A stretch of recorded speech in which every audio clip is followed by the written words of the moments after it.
Welcome to Moments with Marianne. I'm so delighted we're spending this time here today. We have a very inspiring show coming right up with two very special guests. Our first guest today is Jennifer-Marcenelle, and she's here to share with us her new book, From Burning Out to Burning Bright. Get your life back by healing your thoughts, memories, and emotions. Now, Jennifer is a highly educated, board-certified holistic nurse with over 30 years of experience in the medical field. She currently holds degrees in nursing and business with a specialization in holistic health. As an energy medicine practitioner and the founder and CEO of Burn Bright Today, she helps people improve mental wellness and recover from burnout and other challenges. So let's welcome to the show, Jennifer-Marcenelle.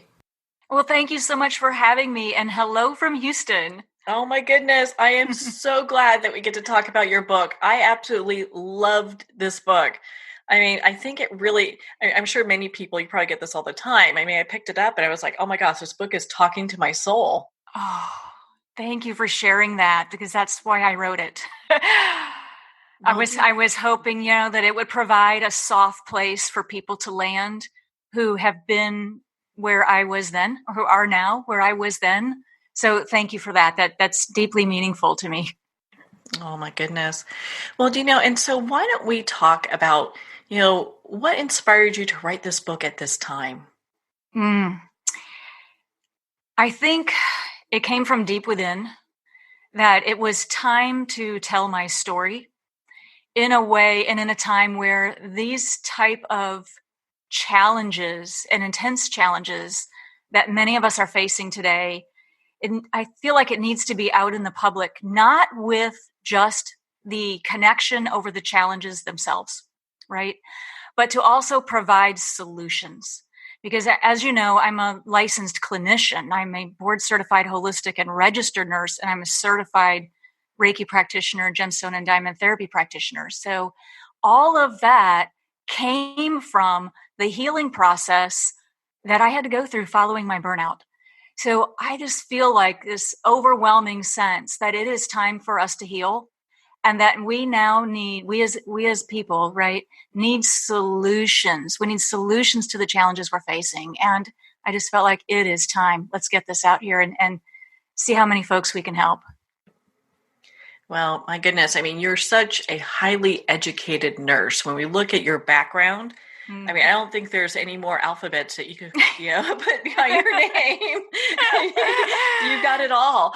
And so, when did you get to this point, and when did you start realizing, everything is, from the outside, hey, it's looking great. You're really accomplished, but you're really kind of feeling like you're being kind of self-destructing inside. When did you realize that? Oh, I was absolutely self-destructing. That is an absolutely fair and accurate assessment. Well, as you know, I was formally and classically trained in Western medicine and practiced as an ER and a cardiovascular intensive care, critical care nurse for a number of years. And then I went into and got a master's degree in business and went into corporate sales. So I spent about 2 decades in that very jet set life of bringing cutting edge technology into hospital laboratories for patient care. And I don't know if you know many nurses or not, but there's a way that we are wired where if you give something to a nurse that can help other people, we won't stop. And which is a really great thing to have, with the exception of we tend to go on and try to take care of everyone else without first taking care of ourselves. And as a part of that includes taking on responsibilities that don't belong to us, taking on the karma of others, which, I talk about in the book, taking on the karma of patient care and things like that. And in the world of sales, I really needed to be where I could get these cutting edge technologies into patient care to really help people worldwide. But I was doing it at a great cost. And it took years for me to realize that I had created an environment for myself in my life at 360 degrees, by the way, where I was twisting myself into a pretzel to try to meet unrealistic expectations put on me by everyone else, unrealistic quotas by senior leadership, unrealistic quotas by colleagues, business partners, even family and friends. And I did all of that at great cost to myself. And I was slowly burning out over time because, burnout is kind of like a slow IV drip of poison. It's one negative experience back to back to back to back to back until one day you realize that you've been fully poisoned and you didn't really see it coming. And that's kind of what happened to me. And I had a precipitating event. I was at work leading a very high functioning, high profile team. These were very tenured sales executives. We were working on a special project. And all months and months, actually years of work to bring this project to fruition. And we were expecting during this virtual meeting full accolades and a signature and a nice big check to fund the project. And that's not what happened.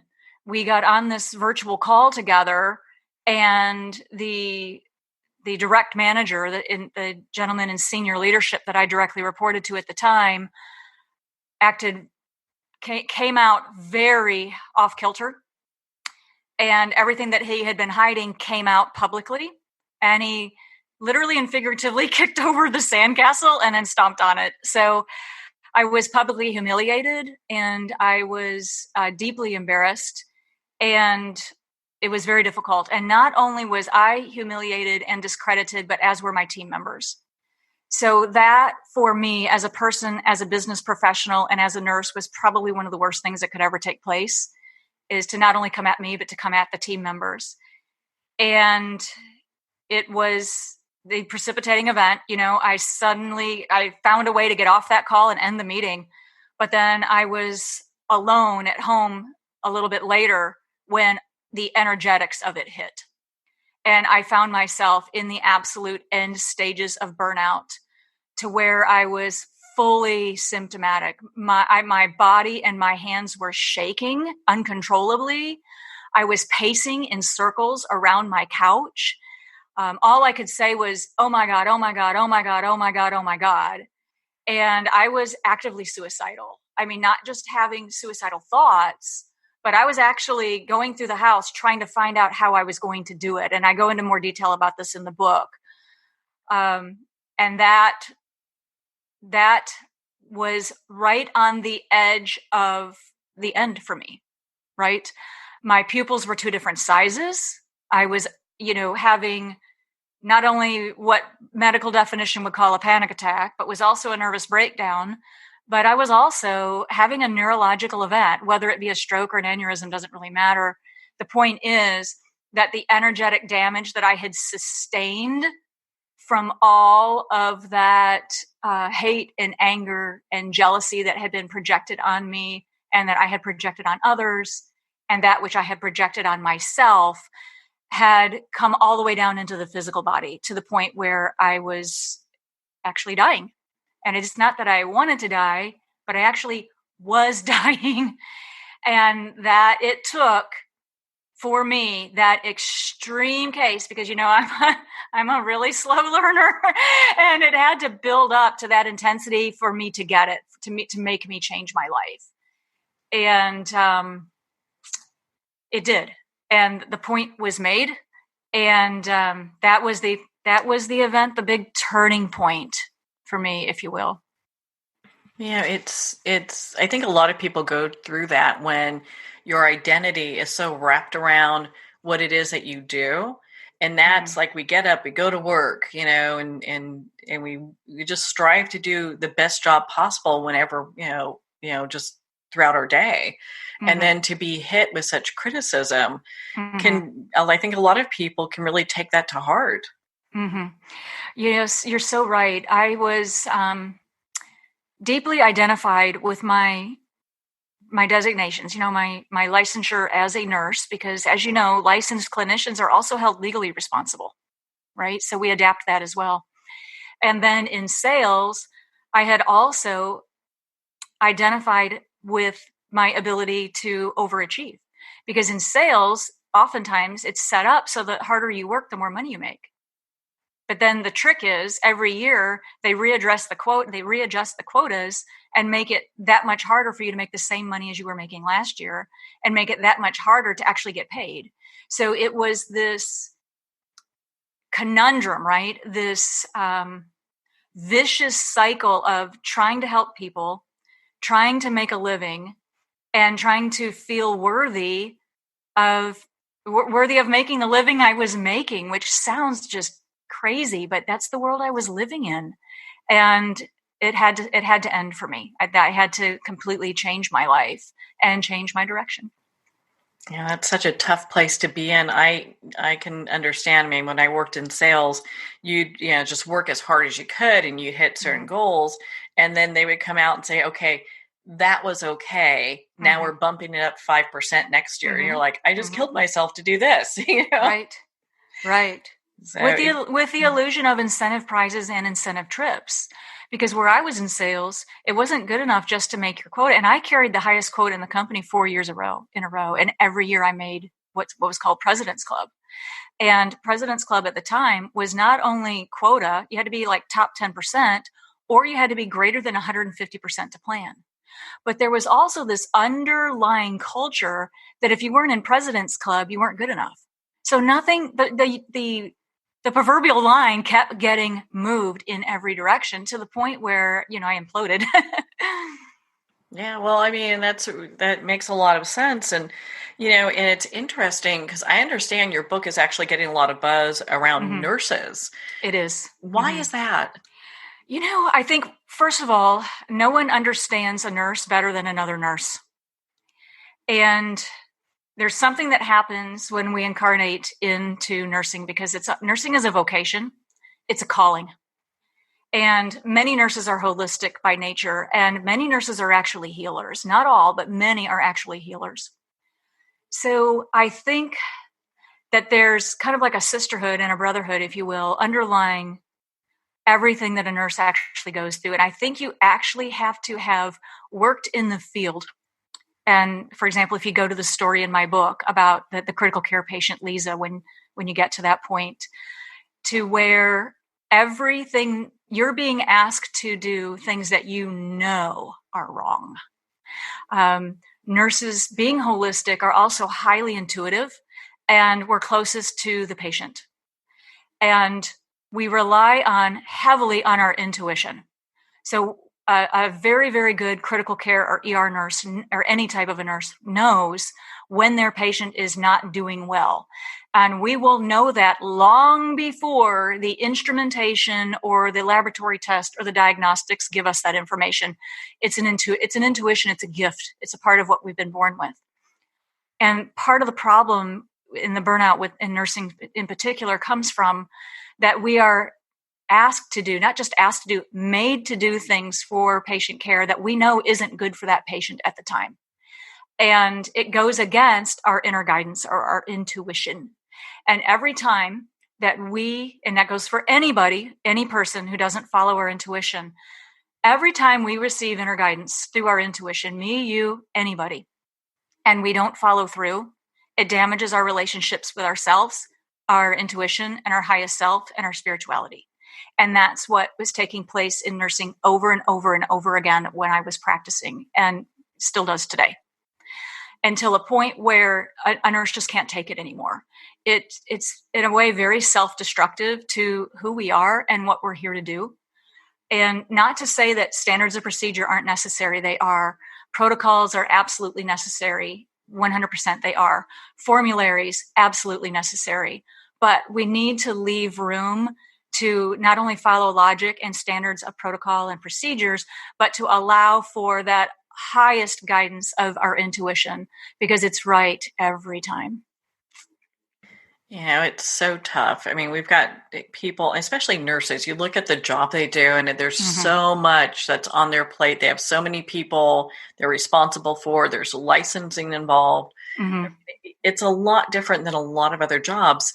And when we look at, I know in your book, you talk about the difference between like just normal stress and burnout. And I'd love for you to share that with our listeners, because I think a lot of times we get in this place with the jobs we do too. And it's like, wait a minute, am I just stressed out, or am I actually like burning out and I can't do this anymore? Right.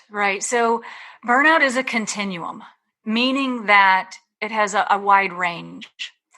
And you're exactly correct. Stress is normal. We're down here working on Earth, and we're in the third dimension. We're multidimensional beings working in the third dimension, and there's going to be stress involved.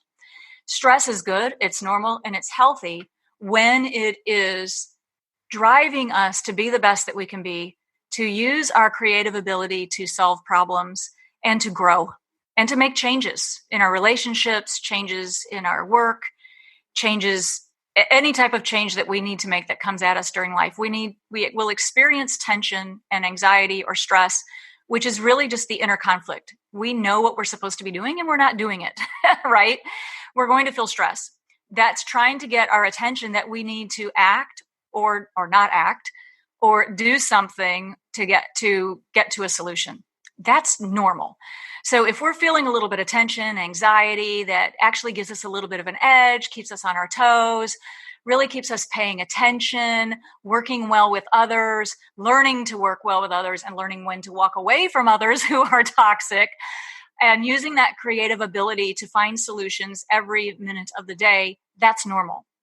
But what happens is when the stress starts mounting over time and becomes damaging to us energetically, physically, emotionally, mentally, to our memory body, to our intuition, or to us spiritually, that's when we run into issues. So if we're starting to experience running thoughts that go on for hours or sometimes days at a time. I have clients who said they've had running thoughts that go on for days. Or you're experiencing fatigue that does not recover with normal amounts of rest and nutrition.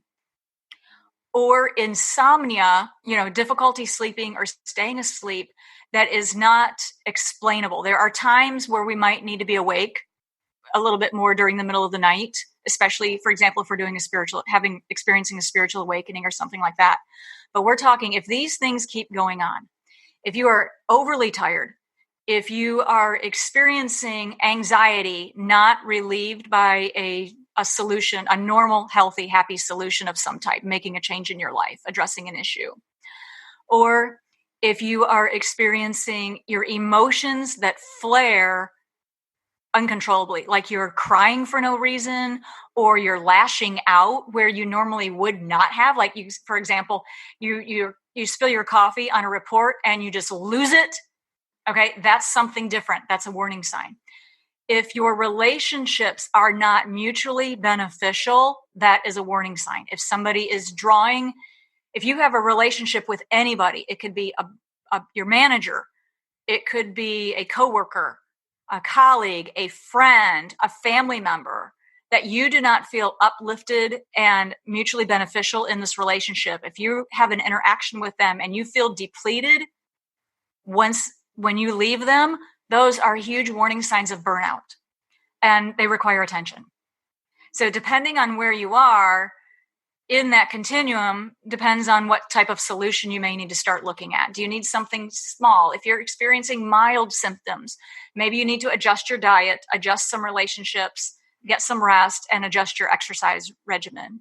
But if they're moderate symptoms, if you're starting to cry that's not explainable and not a normal, healthy reaction, or you can't stop crying, or you have flashes of anger, or you're biting people's heads off, or you're treating people with disdain, those are moderate symptoms, and we need to take a more aggressive approach. For example, that's going to be more than yoga, more than exercise, more than diet, more than rest, more than nutrition, more than counseling. And if you're experiencing extreme symptoms like I was, where your body is starting to shake, or you cannot sleep, you're completely exhausted, if you're having thoughts and feelings of running away from it all, walking away from your job, walking away from your relationship, trying to escapism, right? You feel like you need to go to Uncle Tom's cabin and hide out, or your physical body is shaking, you're having extreme headaches, you're having extreme physical pain that won't go away, chronic or acute pain that won't go away. Those are severe symptoms. And for that, I would encourage anyone who's experiencing that right now to really reach out and get the help you need. For example, reach out to not only Western medicine to always take care of the physical body first, but also consider and explore holistic approaches that may benefit you as well. Because when we're in the moderate to severe stage, this is an energy problem. And for an energy problem, you need an energy solution. And the traditional modalities are not going to work, and you need more help. So if anybody out there listening is experiencing that, I'm just going to invite you to reach out for assistance and get the help you need. Because what we're actually doing when we ask for help is we are actually saving ourselves. And it actually empowers you greatly to begin your healing journey. So you touched on this briefly. I'd love for you to share with our listeners what the principles of holistic healing are. Mm-hmm. Yeah, so holistic healing looks at the whole of our being, our body, our being, our energetics, and our spirituality. Because we cannot be actually separated. We can't just operate only on the third dimension. We are multi-dimensional beings, and we need multi-dimensional care. And we need multi-dimensional modalities to help us with that care. So in the book, I go into a greater explanation if this resonates with you or if you're interested. One part of holism is understanding that we are more than our physical bodies, but we also have an energetic anatomy. For example, the chakra system. Most everybody has probably heard of the chakra system. If you've ever taken yoga, you've probably heard of the chakra system. We also have the meridian system and from Chinese medicine. But we also have the subtle bodies. And I go into this in the book in more depth. But we not only have a physical body, but we have a supra-physical body, an emotional body, a memory or karmic body where all of our memories and karma is stored, the mental body, and we also have the intuitive body. And deepest within ourselves, we also have soul or the lunar body. And every one of those bodies and our chakras and our meridians and all of the rest of the energetic components of the energetic anatomy all require care and maintenance and repair as we go through life. And that's what holism approaches. So with your personal experience with burnout, what are some of the things that you can share with our listeners that will stop them before they get to that place of just total meltdown? Yes. So if some of the very first things I would always recommend with all of my clients is to, if you're not already doing this, begin and explore a practice of meditation of some type that works well for you. One of the things I can recommend is to power down every night, power down all of your electronics 2 hours before you go to bed. Power down the Wi-Fi completely off. Get your televisions completely off. Computers, cell phones completely in the off position. One of the first things that will do is reduce the electromagnetic radiation, EMR or EMF, that's coming out to you while you sleep. That can give you some immediate relief, more than you know. The next thing is, once you've powered off, really explore the practice of meditation or contemplation. And it's recommended 20 minutes a day every day, and it can kind of change your life. I do contemplations every morning before I wake up for 20 to 30 minutes before I power up my electronics and start my day. And I do 20 minutes at night after I've powered down before I go to sleep. And if you'd like, I can share with you one of my favorite contemplations. Would you like me to share something? Okay. That would be awesome. Okay. This is something this is free. It is for everyone. It can be used, this contemplation can be used by any person, anywhere, anytime. And it goes across all cultures, all religions, all races and creeds. It's for everyone.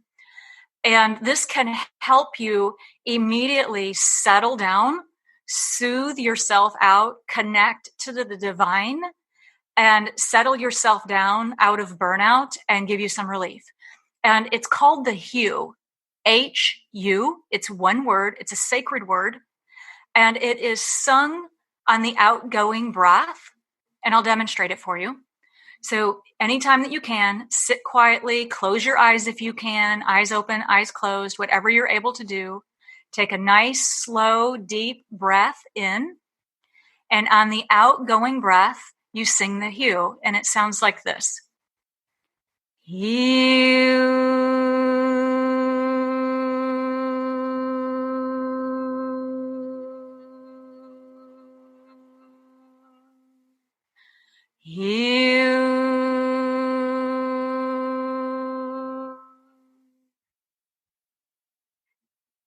And you can do this 20 to 30 minutes a day, or even minutes at a time if you need it. Driving in the car, if you're in a meeting, if you're at your desk, you could always sing it quietly to yourself, and no one needs to know what you're doing, but it can really help you soothe and settle and help you connect to the divine.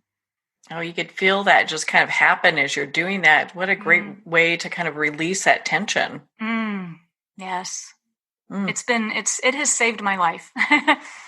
Well, yeah, I know there's a lot of people that are going through this same thing, I mean, it's not, it's great that you're talking about this and that you have this book, because I think a lot of people go through, things where like, I'm exhausted and I can't sleep and all these things are going through my head and I don't know how to get beyond it.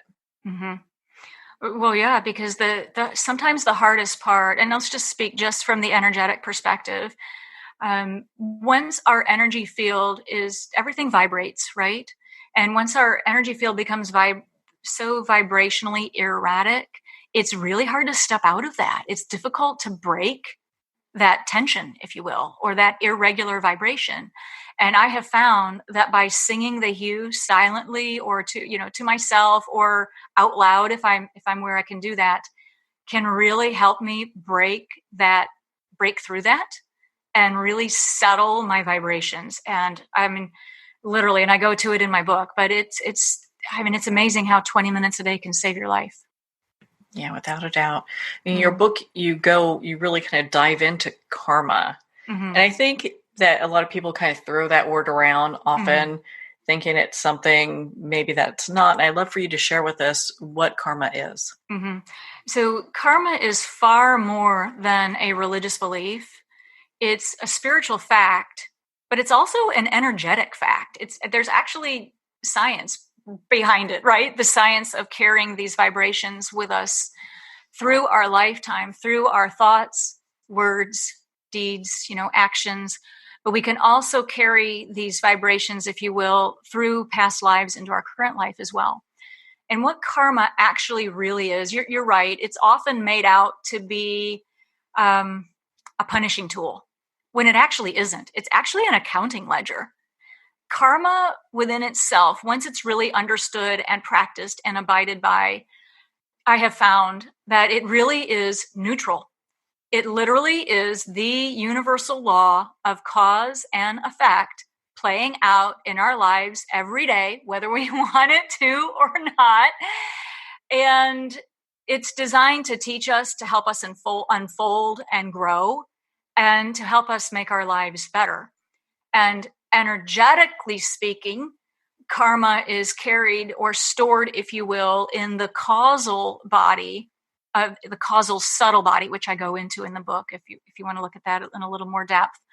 And in gemstone and diamond therapy, as a certified practitioner, this is part of the protocols that we have at our disposal to help ourselves and to help our clients with, is that if something is pestering you today, if you've got a problem in your life that is not solving by the usual solutions, your usual creative abilities, it is possible you've carried a piece of karma either from this life or you've carried it from a past life. And one of the beautiful things about gem and diamond therapy that I just love about these two modalities is they have the unique ability to work with the karmic body and to work with the timeline itself in a healing capacity. And I know that I have clients who they really, really love it once they learn that they were able to resolve something going on in their life. For example, a very, very tricky relationship. For example, maybe a relationship with a significant other, such as a marriage, is ending, and they're looking for understandings of why in the world was I in this relationship? Why did these things happen? And why is it ending the way it is? And why am I now supposed to be ending this relationship and moving on in my life? Those are often karmic patterns or karmic loops that are ending. And that's one of the beautiful things about gem and diamond therapy, and working with, as a board certified holistic nurse, I'm also trained and held accountable to work with people to provide spiritual care if they wish it.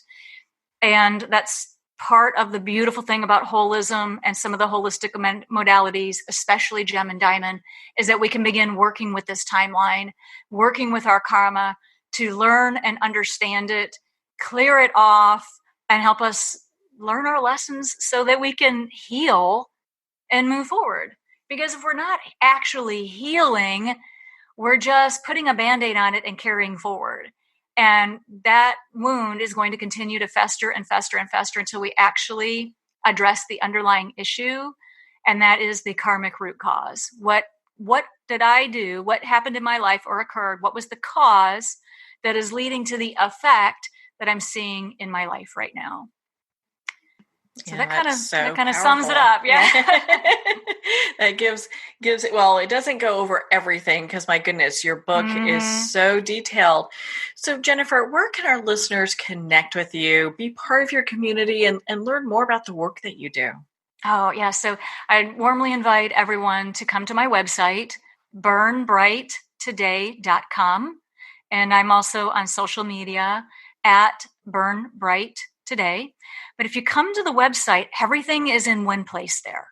So the Burn Bright Today community is actually a franchise. So it is not just me as founder and CEO of the franchise with my own energy medicine practice with local, national, international client and corporate clientele, but it's also a community of other holistic practitioners that work on the platform as well. So we have a growing, evolving community of holistic practitioners and a referral system. So that if you come to the website and if you come for a consultation and you're looking for solutions, whether I'm the right practitioner for you that can assist you with my modalities, or I can refer you to another practitioner that might be a better fit. Like, for example, one of my colleagues specializes in autism. Another one of my colleagues specializes in head injuries, for example. And some of my colleagues then specialize in maybe pediatrics, something like that. But on the website, there is a wealth of free information there for you. There's a full blog that's been running for quite some time. Lots of really good information there, as well as all of my publications. My national media appearances are on the media page and is searchable. So if you have something in particular you're studying or looking for information on, for example, karma, you can actually search it, kind of make it easy. And if this resonates with you, and if you're looking for assistance and you're looking for help, I warmly invite you to just book your free consultation. We'll set up a time to talk. We'll get on the phone for 15 minutes. I want to hear what's going on. I want to understand what's going on with you, what you're facing, and then learn if there's something we can do to support you, or if we can give you a referral to help you get the support that you're looking for. So I warmly invite you to come on over to burnbrighttoday.com. Well, Jennifer, thank you so much for taking the time to be on the show with us here today. Oh, thank you so much for having me. And thank you so much for burning bright. You are a beautiful, shining diamond. Oh, well, thank you, Jennifer. My goodness, you're such a bright light yourself. I'm so glad we got to spend this time together. And of course, to talk about your new book, From Burning Out to Burning Bright. And also your website, burnbrighttoday.com. Well, on that note, we're going to pause here for a quick break. You've been listening to Moments with Marianne. We'll be right back after these messages.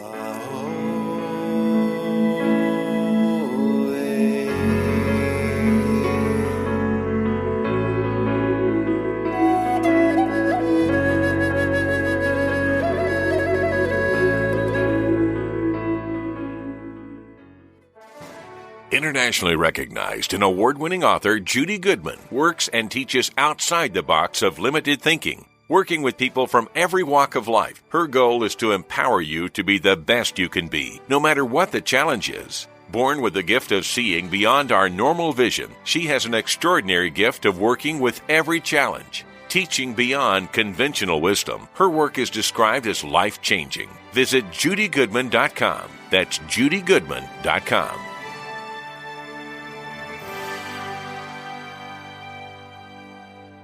There comes a moment when you realize you're somewhere special. When you discover that each beautiful creature that you see has been rescued from a life of absolute horror and brought to this incredibly free place. Here's where their lives were forever changed and where yours will as well. Discover over 500 tigers, bears, and lions at the brand new visitor center at the Wild Animal Sanctuary just outside Denver. For more information, visit wildanimalsanctuary.org. Discover true freedom at the Wild Animal Sanctuary. There are nearly 2 million Americans living with amputation. Many live right here in San Antonio. Becoming an amputee can be scary, frustrating, isolating, but there's no reason to feel alone. The San Antonio Amputee Foundation is here to help support you and guide you toward resources such as home and car modifications and even prosthetic limbs. For more information or to make a donation, visit saamputee.org. We'll help you live a full, active life, one step at a time. San Antonio Amputee Foundation, healing limbs, hearts, and souls. If not me, then who? This ethos is driving the Travis Manion Foundation to empower veterans and families of fallen heroes to develop character in future generations. In 2007, Marine First Lieutenant Travis Manion was killed in Iraq while saving his wounded teammates. Travis's legacy lives on in the 5 words he spoke before leaving for his final deployment. If not me, then who? Guided by this mantra, veterans continue their service, developing strong relationships in the community, and thrive in their post-military lives. Visit travismanion.org and ensure the character of our nation's heroes lives on in the next generation. If not me, then who?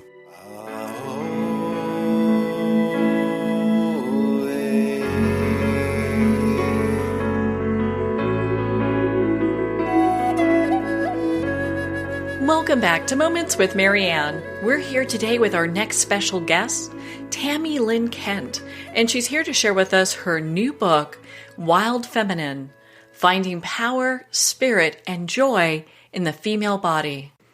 Now, Tami is a holistic women's healthcare provider with a master's degree in physical therapy, advanced training in multiple bodywork techniques, and the ability to read energetic patterns in the body. She's a founder of Holistic Pelvic Care, maintains a private practice, and an international provider training program in Portland, Oregon. So let's welcome to the show, Tami-Lynn-Kent. Thank you, Marianne.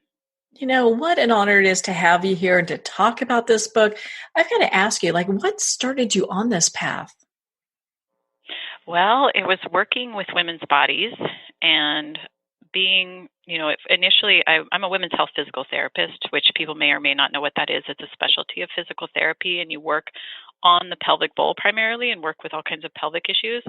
And so I started out almost more like a fixer, like I'm working on the pelvic muscles, trying to fix things. But when I put my hands on women, I was amazed at the power of the energy in that space. It's incredibly creative. It's why babies come from this space. And yet a lot of us aren't really using that potential. And so I started looking for books that would kind of help me understand what I was feeling, this potential, and how to access it. And I couldn't find anything in anywhere. The closest was Women's Bodies, Women's Wisdom by Christian Northrup. She does a beautiful job of starting to talk about the power of this space. But in general, even in energy medicine, people will just talk about root chakra and not really get into the ovaries and the womb and break it up. So I ended up going in deep in my own study of the body and just really listening over years. And that resulted in Wild Feminine, which is a translation of body medicine, body energy medicine, how to take care of ourselves, how to tap into the true feminine, and how to repair patterns that maybe didn't serve us. I'm so glad you shared that, because a lot of people, they don't want to talk about this because it seems like it could be a touchy subject, or even in some ways a little bit still taboo. Right. And I think part of that is, first of all, there's a lot of shame around the pelvic bowl, and maybe that's a variety of reasons. A lot of people have experienced trauma there.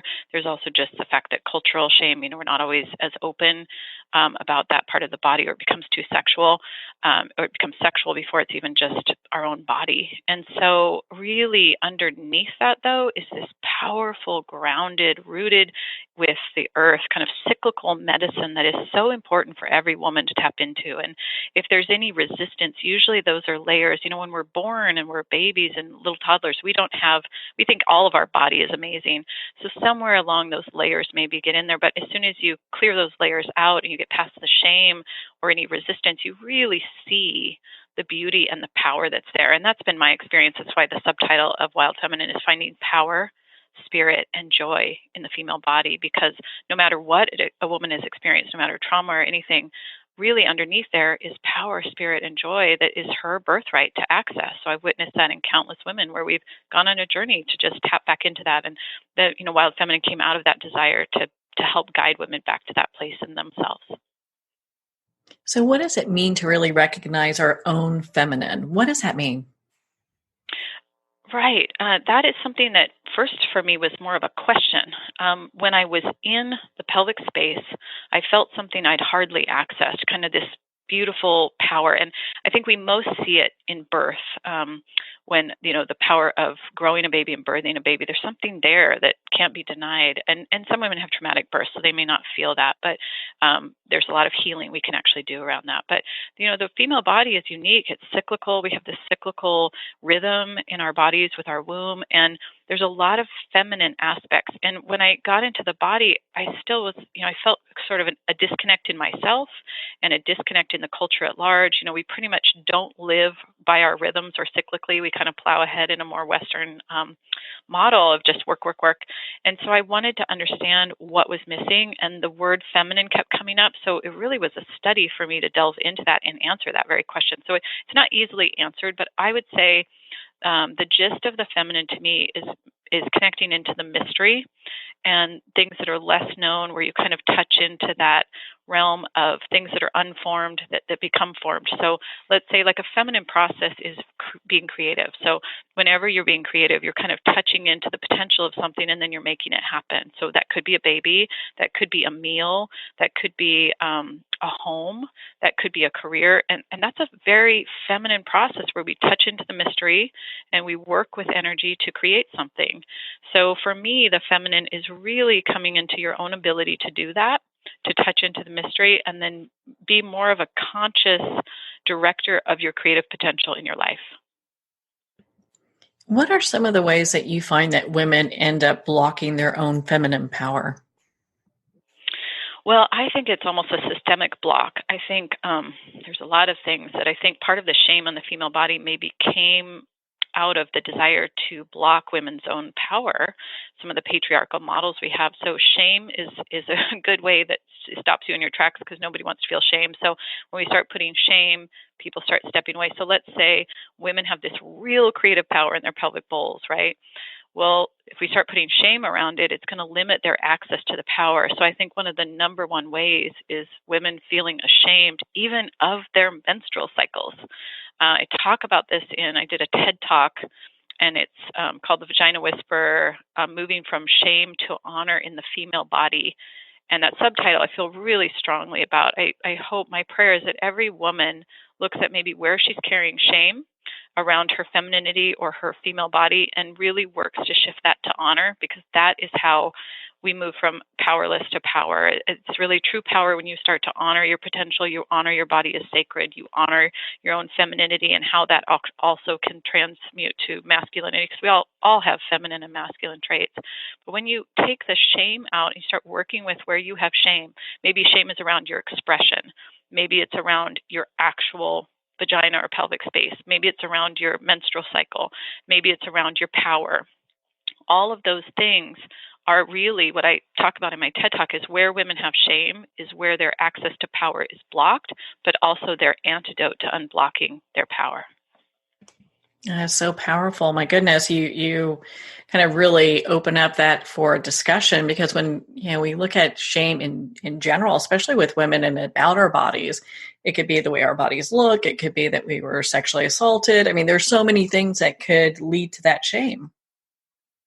Absolutely. And I think that's why, for me, shame is a really powerful thing. And, Brene Brown talks about this too. Like, shame is a powerful place to start coming into relationship. She talks about working with the vulnerability of shame and kind of recovering your personal power. So I think of taking this a step further into your own feminine ground, into your body, into where, if you've had abuse or how you feel about your body. I was working with one woman and I said, can you think of some places or you feel grateful or you've said thank you to your body?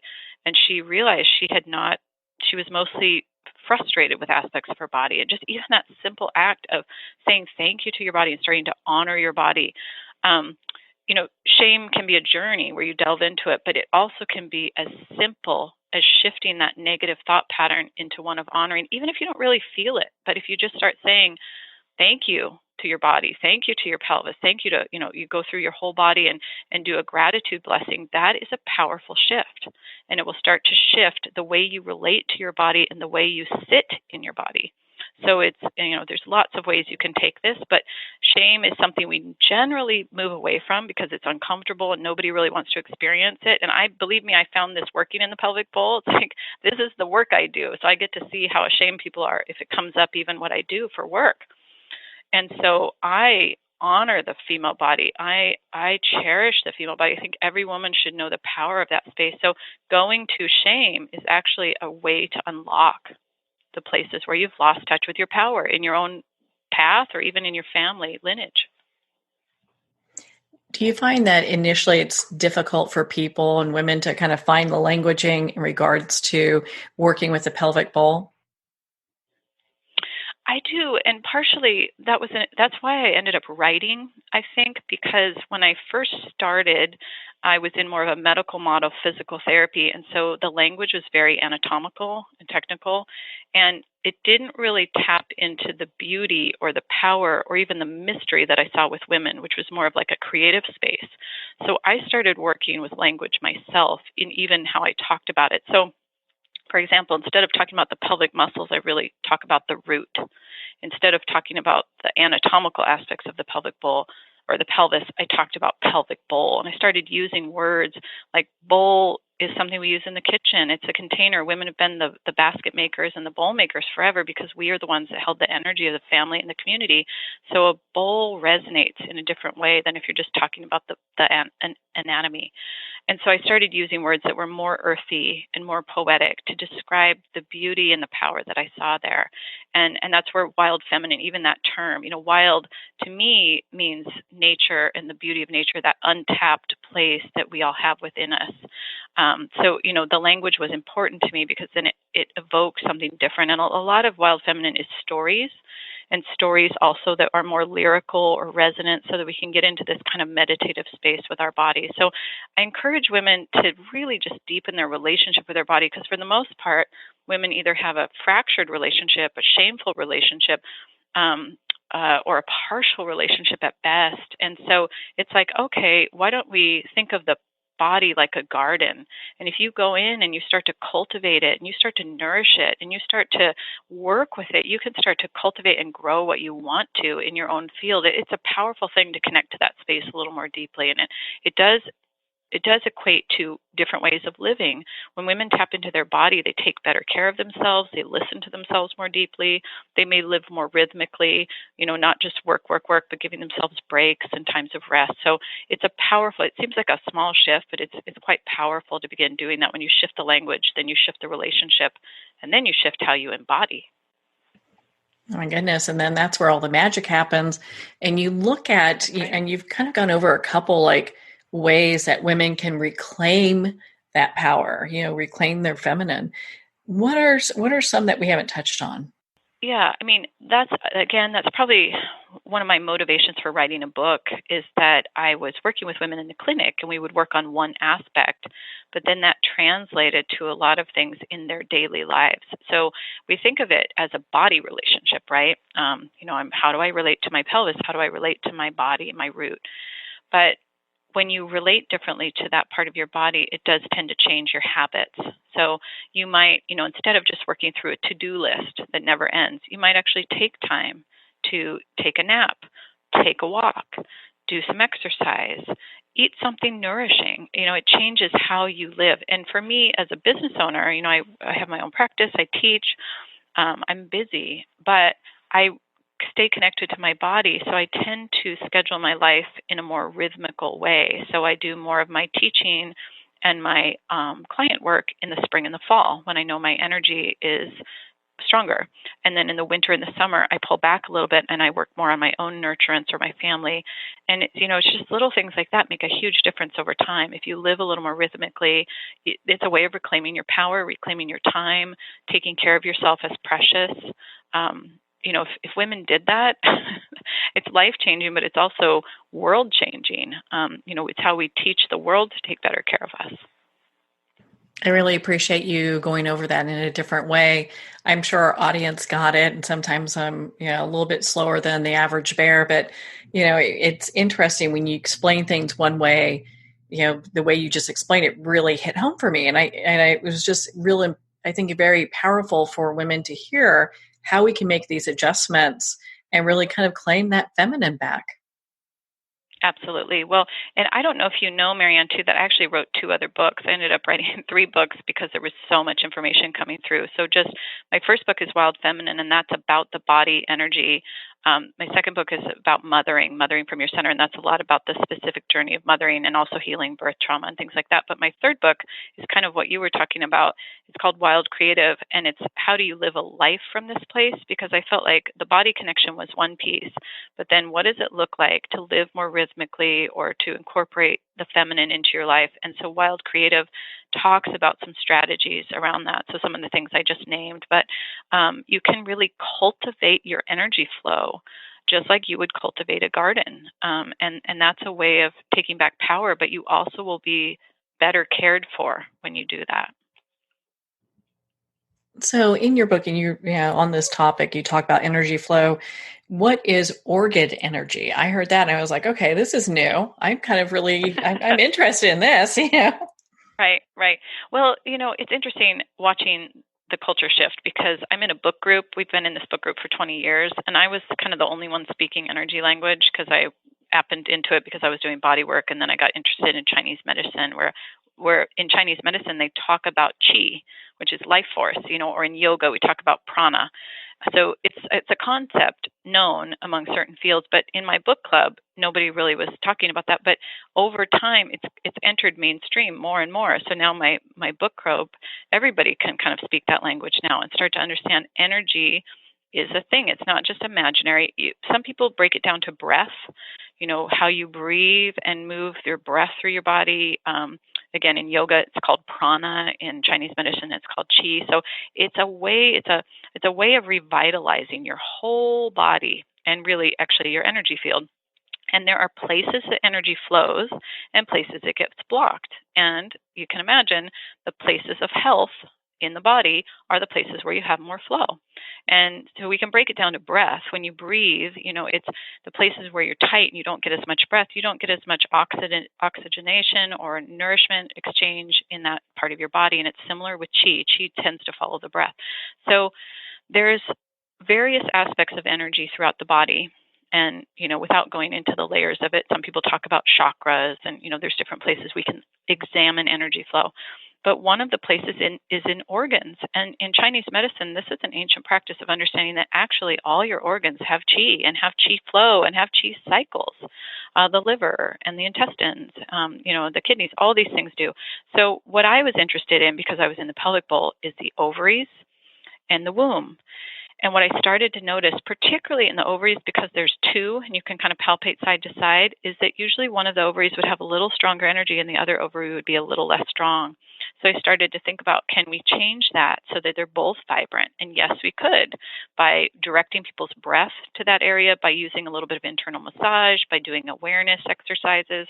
You can actually, it's why there's practices like Qigong or Tai Chi. Have you seen people in the park kind of doing those slow movements? Mm-hmm. The idea is that increases your qi flow.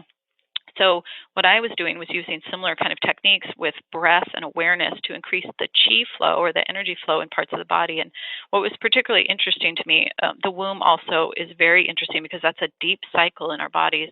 But the ovaries were probably the easiest to feel because you could compare the two sides. And I wrote a whole chapter on ovaries in Wild Feminine that I had to just kind of do my own research on because I couldn't find anything in the greater literature really written about it. But it's that the left ovary tends to connect to the right brain, so it's the more creative, sort of nonlinear side, and the right ovary tends to be more the linear, logical left brain connection. And I would notice that women that were a little bit more linear, or sort of detail oriented, or like to get their list done, they had a stronger connection on that right side, that right ovary. And women that were a little more dreamy and a little bit, less time focused, and maybe somewhat more of like artist kind of personality, they tended to have more energy on the left side. So there's different ways you can play with this and start to actually, the goal is to really increase your chi flow throughout your whole pelvis and obviously your whole body, but I was focused on the pelvis. So the organs have this chi, and we can increase it, and then we increase our health, and we increase our connection to the gifts of that part of our body. Well, I'm so glad that you explained that. And that makes a lot more sense. When you see people doing that kind of exercise and moving their chi, I mean, all of it kind of really does come together. You can see it. Yeah, and it's good to start to take charge. I think a little bit, if we think Western medicine, we kind of put our bodies in the hands of someone else that's the expert. And what I like about of course, all medicines have their gifts and their challenges. But what I like about holistic perspectives is you start to take a little bit more ownership back of this, again, reclaiming your power of working with your body, working with your body's chi, working with the flow in your body for health, for vitality, for joy.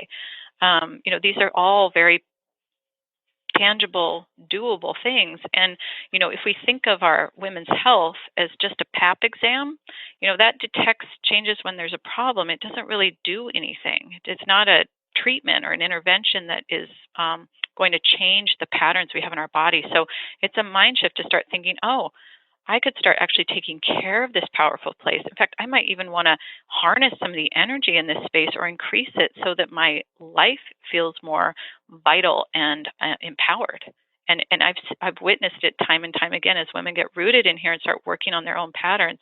They really shift how they are embodying not only their body, but their life. So how does organ energy play a role in the health of pregnancy? Yeah, it's, I would say that you want to have a strong organ chi flow always. But of course, when a baby's there, you're growing a body in your body. And so you want nice vital chi. I think usually because there's also a baby in there that is bringing in their own life force, a lot of times, not always, but a lot of times women actually feel pretty vibrant while they're pregnant. It's afterwards that they maybe don't feel as vibrant. So while I can certainly speak about pregnancy, what I've noticed is mothers often need more help postpartum because all of a sudden they've given birth and the baby is, has left, obviously, though they've given birth to the baby, and then they're kind of healing on the other side of it and not feeling so great. So organ health and organ chi is important for all stages of a woman's health, whether she's pre-pregnancy, pregnant, postpartum, hasn't had a baby, menopausal. You always want strong organ chi, and you want to have it even. So really strong chi on both sides, strong connection to the left ovary, strong connection to the right ovary. And this includes even if a woman has had surgery or had an ovary removed or a uterus removed, that energy center is still there. And it's almost more important then because it's sort of like she tunes it out. But you want to actually revitalize the energy there and increase it. So at all phases, it's important. But in terms of pregnancy, I particularly focus postpartum because that's when I feel that women feel more depleted. They're recovering from birthing. They may or may not have had a good birth. That also is something that needs to be addressed if they didn't. And I write about it in Mothering from Your Center, how to actually heal a traumatic birth imprint so that it isn't just sitting there affecting your chi flow. And really to understand how to care for themselves postpartum, because that's a whole thing that, often gets missed, and it's frankly where a lot of the women's health physical therapy comes in, is because things did not get addressed properly postpartum. How important that is, but it's so helpful that there are, and I think it provides a lot of hope for women that there are resources out there. It's not like, oh, you just have postpartum, you have depression, work with it. There are resources Right. available. Well, and actually, so I have a 19-year-old son, and his birth really motivated me to shift how I was doing my care, because I was working in the hospital. And while I was getting to do good hands-on care, it was mostly with women who had severe urine leakage much later in life. And I kept thinking, this is from birth. These patterns feel old in their bodies. I feel like they've been dealing with a long time. And then I gave birth. And I thought, oh, we need to be taking care of women sooner. So I love taking care of women at any age, but it's really nice if we can get the information to women so they don't suffer or just compensate, so we get the support earlier. And so my son's birth really motivated me to change how I was talking, be more preventative, try to access women after they gave birth. I certainly felt different in my body and needed support for that. And so that's one of the reasons I wrote the book, Mothering from Your Center, too, was to talk about what happens after you have a baby, how it may change the vaginal canal or your pelvic muscles, and traumatic birth, and et cetera, and then how to address those things so you're not just living with them, because you don't need to. But there isn't always the information given to women. Some people just say, oh, you had a baby, well, that's how it is. But actually, there's a lot you can do with internal massage, working with the fascia. I teach women a lot how to take care of themselves that first year. So I sit in kind of a post-midwife role, midwife after the baby comes, which is part of mothering the mother. And the more we take care of our mothers, the more we take care of the culture. So what's some advice you can leave our listeners with today that they can use towards recognizing their wild feminine? Well, the first thing I would just say is every single one of you has this potential and this beauty within your body. And no matter what you've been through, if you've been a person who suffered from abuse or pain or even disconnect, or you're feeling frustrated, know that that isn't your fault. That just is a sign of, we haven't known how to properly help women with this part of their body. So know that wherever you are, you can start shifting this so that you really feel connected, empowered, tapped into the beauty that's there. There's, women's health providers that you can see. I've trained people in holistic pelvic care, which is on my website, wildfeminine.com. And then I wrote 3 books because I love the female body. It's so powerful. So those are resources for you to tap into to really understand the medicine and the beauty that you contain right in your own pelvis. And all you have to do is just start accessing it. It's not even that hard. It's not even something that's far away. It's just the intention of, oh, I want that for myself too, and you deserve it. Now, is making the shift for women that have been through maybe a really difficult, birthing process or have been sexually assaulted, is it really difficult to get to a place where they're really feeling their wild feminine again? No, I think that's been one of the most surprising things. I don't want to negate the importance of finding a counselor to help you if you've had significant trauma, because that can be really helpful. But my experience has been somewhat surprising to myself. And, I've seen over 10,000 women. So many, many, many of those women have had abuse. And this is actually a fairly gentle process to connect with your pelvic bowl. And part of it is there is a lot of power and medicine in that space. So what happens with abuse or trauma or a traumatic imprint is it tends to create a disconnect. It's not that it really fractured or changed what was down there. It's just it cuts you off from that space. And that's a survival mechanism, and that's a good thing, especially if you're a young person. It's kind of like, I'm not going to connect there because that's associated with pain. So when I work with women, they're grown and they're usually past those events. And so when we come back down to the pelvic bowl, it's more about reorienting into the present and realizing that that history is gone, and we can bring some medicine to that space of just reconnection. And as you start to reconnect and repair your relationship with that space, that's where the magic happens. And these books are guideposts for you. Wild Feminine is an audiobook now too. So I just recorded that this fall, and you can get that on Audible. And my voice sometimes helps people with the resonance of there's a lot of meditations in Wild Feminine. So I read those all aloud with a deep intention of just bringing healing to any woman that needs it. So, that medicine is waiting for you. So understand the power of that. And it's just about reconnecting to that. Well, Tami, where can our listeners connect with you and be part of your community? The main place to connect is through wildfeminine.com, and you can look. There's a list of practitioners there that do the holistic pelvic care that I've developed, which is a combination of physical and energetic tools. So you might be able to find someone in your area. If you can't find someone there, then look for a women's health physical therapist in your area. And I would encourage you to get one of the books, maybe download Wild Feminine, just start listening and reclaiming the space that is yours. This is, every woman has this, and I will feel so much joy the more women that can tap into this for themselves. For me, it's somewhat you can tap into what I'm doing, but ultimately I'd like you to be able to tap into what you have in your own body. So may these be resources for you, and know that you have the medicine within. Well, Tami, thank you so much for taking the time to be on the show with us here today. Thanks so much, Marianne, for just having the conversation and creating the space for this kind of work to come out. Well, thank you, Tami. It's been such an honor to spend this time with you and, of course, to talk about your new book, Wild Feminine. Again, if you'd like to connect with Tami, you can at her website, wildfeminine.com, for more information. Wild Feminine is available at Amazon, Barnes & Noble, and all indie retailers. Well, we're at the end of our time today. I would like to thank everyone for tuning in. You're listening to Moments with Marianne. And remember, make every moment count.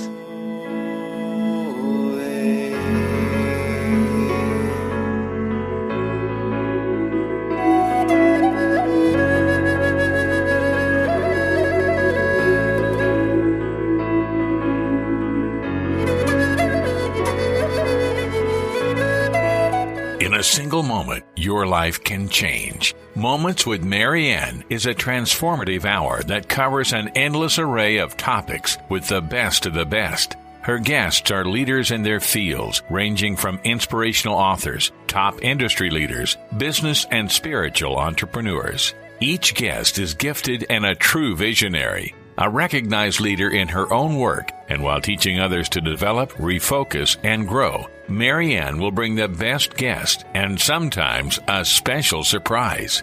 Don't miss this. You never know just what moment will change your life forever. Moments with Marianne airs every Friday and Saturday at 5 p.m. Pacific and 8 p.m. Eastern Time. Make sure to tune in and visit momentswithmarianne.com for more information.